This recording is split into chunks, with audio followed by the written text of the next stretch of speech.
friends, welcome back to Being a Reader. Being a Reader. This is our second video for Being a Reader, week number 28. And this learning target is going to be, I can learn about the suffixes able and ibble. Also, I can review morphemic transformations. So we reviewed that we have been reading words with more than one syllable. And a syllable can also be a prefix. It could also be a suffix.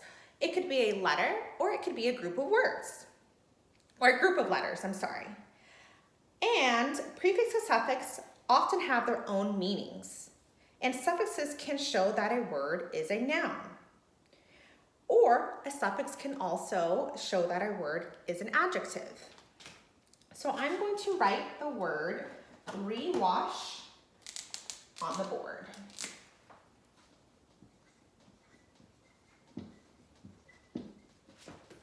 Rewash. What do you think rewash might mean? And remember, turn to your partner, and if you don't have a partner, you could talk to a plant. Or I don't have my stuffy, unfortunately, because it's lost into my move, but I found an apple. So you can talk to either a stuffy, a plant, an apple, your favorite blankie, anything. So with your partner, go ahead and talk and ask them, what do you think rewash means?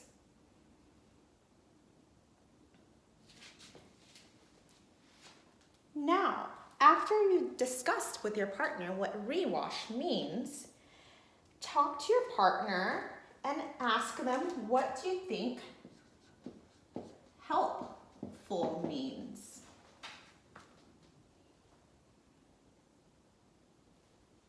What do you think sadness means? And lastly, with your partner, you can discuss, what do you think unkind means? So we have learned, or at some point reviewed, these words, the prefixes or the suffixes. Okay?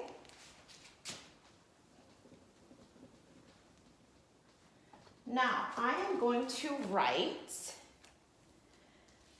movable on the board.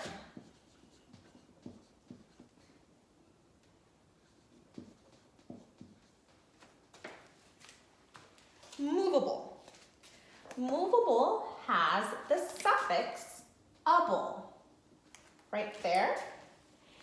And the suffix able means, or move is the base word. I'm going to highlight that in a different color so it's easier for eyes to see. So move is the base. And able is the suffix. Okay. And the sentence that I'm going to read with movable is going to be, we can move the shelves. The shelves are movable. Now, the suffix able usually shows that a word is an adjective, or it's a describing word. Movable is an adjective. It describes or tells about the shelves. Okay? I'm going to leave that example up there. We're going to do another example with the suffix able. So the second example is bendable.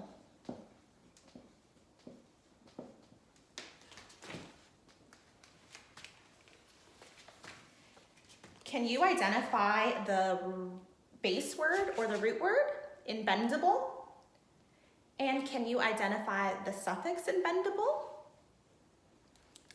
So you may have said that the base or the root word is bend, and the suffix is able. Awesome job. Now, a sentence with just the root word bend is the ruler will bend.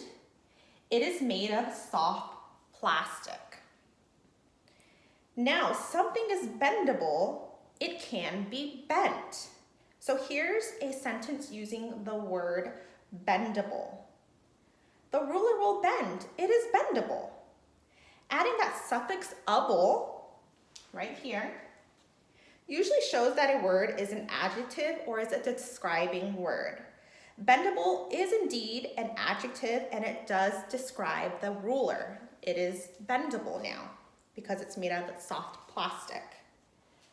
Okay, so these are your two examples for the suffix able.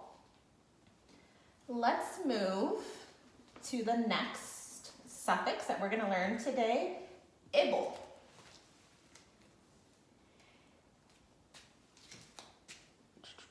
I'm going to write visible on the board.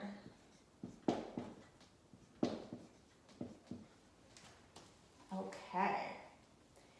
Now, I'm going to underline the suffix, which is able. What do you think visible means? Go ahead and turn and talk to your partner. Okay. Now I'm going to write another word with the suffix able.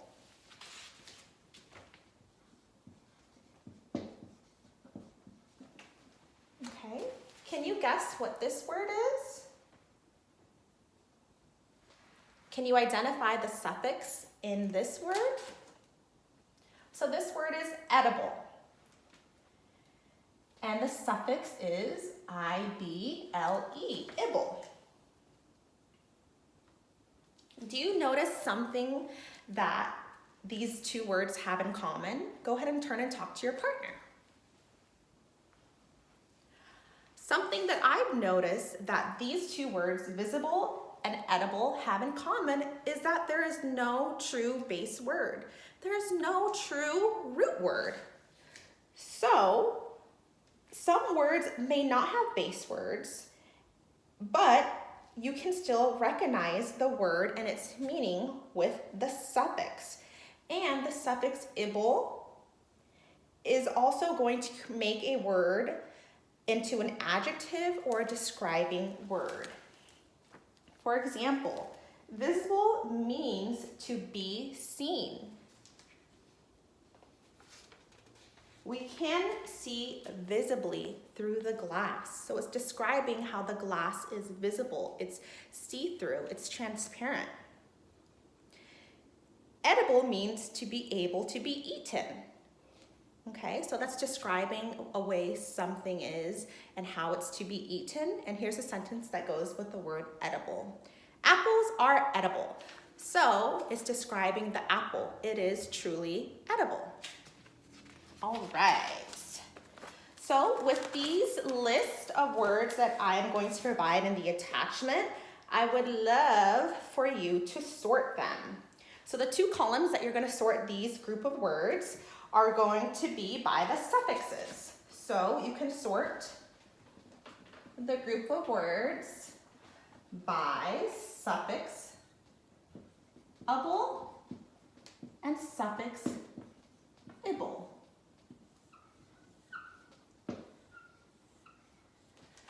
If you have your Being a Reader word study notebook, you can turn to the next clean page where you will find columns, just two you will need this week to put able and able in and sort the group of words that I'm going to be providing. You can challenge yourself to sort the words in a different way as well, using the ways we sort chart.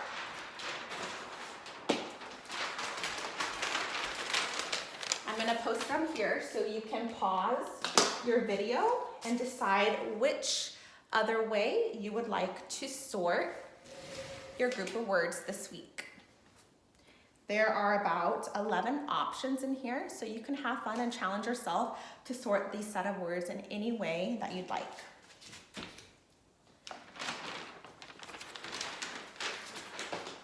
Now, moving on to the second part of our learning target is I can review morphemic transformations.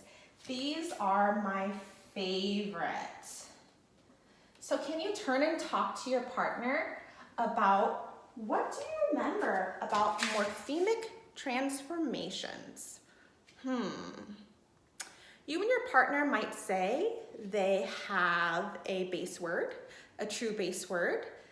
Morphemic transformations may be a group of words that do not have a base word in all of them, or they might all have a base word, but let's find out. So, morphemic transformations, they do have all base words. So, let's talk about the example. The word reuse.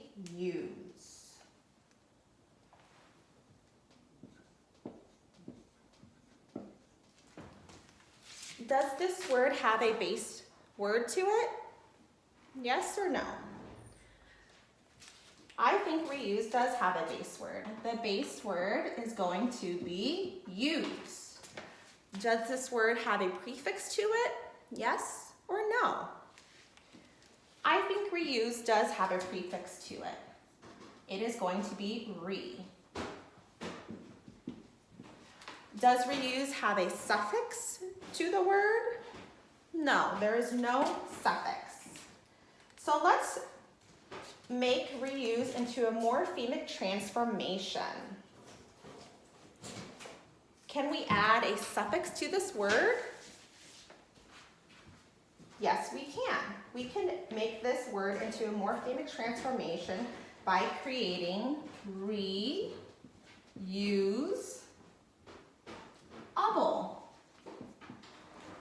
Does this word still have the root word? Yes, use. Does this word still have the prefix? Yes, re. Now, does this word have a suffix? Able. And that is one that we just learned today. So now this word has become a morphemic transformation. It has the same base word, but we've added more prefixes or we've added a suffix to make the word change in a sentence. Okay? Now, I am going to be giving you another example of morphemic transformations, using a base word and adding more prefixes and more suffixes, changing the word. So reuse was one example. Let's look at the base word comfort. So comfort is going to be your base word. Is there a prefix we can add to this to make it a morphemic transformation, a group of words? Is there a suffix that we can add to comfort to make this a morphemic transformation group of words? I think we can add the suffix that we learned today, able. So we can have the base word comfort and add the suffix able. So you have your base, and now you have your suffix. Is there another prefix or a suffix that we can add to this word to make it into our group of morphemic transformation words? I think there's a prefix that we can add. We can add the prefix un. Uncomfortable. And do you notice how I am pronouncing all the syllables and the parts of the words to help me spell the word? So un is the prefix. Okay. Oops. And then comfortable is your base. Ooh, base is blue. base is blue. And able is your suffix. Cool. Alrighty, so, only one F. These are examples of morphemic transformations, base words, and a group of base words where you're adding prefixes and suffixes to group them up, and it changes the meaning of the word. So I am going to provide you also with a list for Being a Reader, week number 28, lesson 2, of words where you can, just how I have modeled, underline the base, the suffix, or the prefix, just like how I did. So that's it for this week's Being a Reader lesson. I will see you next week for week number 29. Have fun.